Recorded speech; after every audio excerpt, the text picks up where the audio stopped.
Tennessee Senator Marsha Blackburn joins us now. Senator, always good to see you. Indeed. Last time you were on the show, you suggested, let's hold China accountable. And one of the things you suggested was, let's not repay them the $1 trillion that we owe them. They've invested in our debt. You're saying, don't repay them. Now, that's abrogating America's debt. We've never done that before. You want to go that far?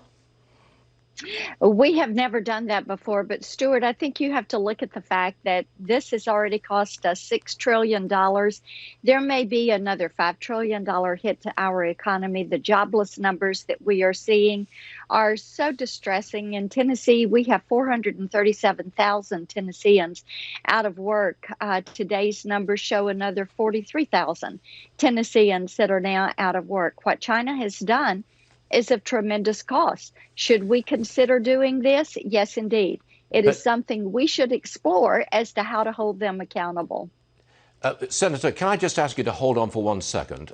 Susan, come in, please. You've got breaking news. What do you have? We do. So the top U.S. spy agency says that COVID-19, the virus, originated in China, but was not man-made or genetically modified. Also, U.S. spy agencies will continue to what they call rigorously examine new information to determine whether COVID-19 might have begun through contact with infected animals or through Wuhan laboratory accident, according to a statement. There have been multiple theories out there that maybe this started in a wet market and it's an animal to human transfer. Also, there were reports just in the past few weeks that there's increasing confidence possibly within the administration that this virus may have came from the laboratory and it may have gotten out there into the Wuhan streets. So it looks like the top U.S. spy agency says again that the virus originated in China, but not man-made or genetically modified. Thank you, Susan. Senator, I'm sure you heard that, Senator Blackburn. Right, not man-made.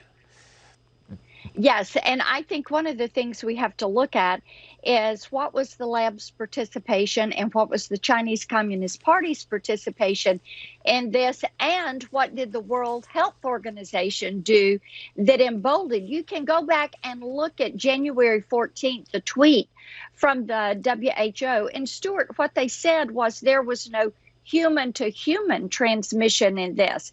So we know that, yes, indeed, China knew that this was there in Wuhan going back to before they ever had anything to say. They had the WHO covering from them.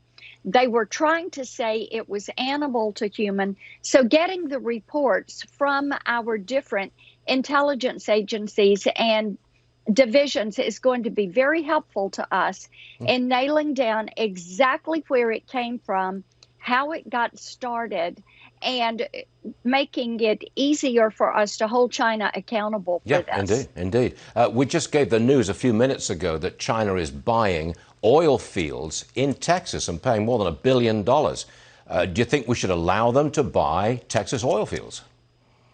Right now, I think we need to be very careful of what we do with China, both domestically and internationally.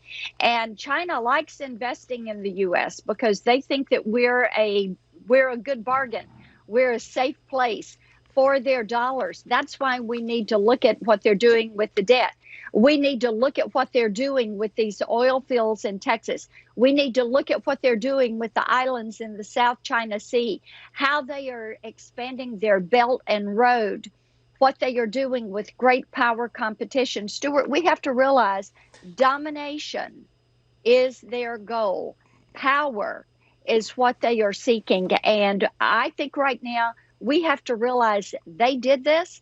The decisions that they made, the sins of omission and commission, caused this pandemic to be worse. They need to be held accountable for it.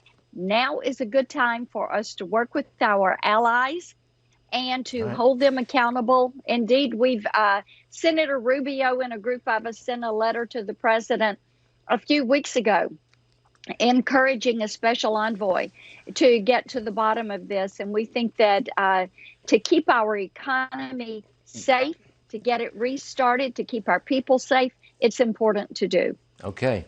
Be careful about abrogating the debt, however. That would really put the cat amongst the I hear pigeons. you on that. It really would. It is a discussion that we should have, Okay. and China needs to know we're very serious about how we're going to hold them to account. Senator Marsha Blackburn, thank you very much for joining us. Always a pleasure. Thanks very much indeed. Absolutely. Good to see you. Thank You you. too, ma'am. Stay safe.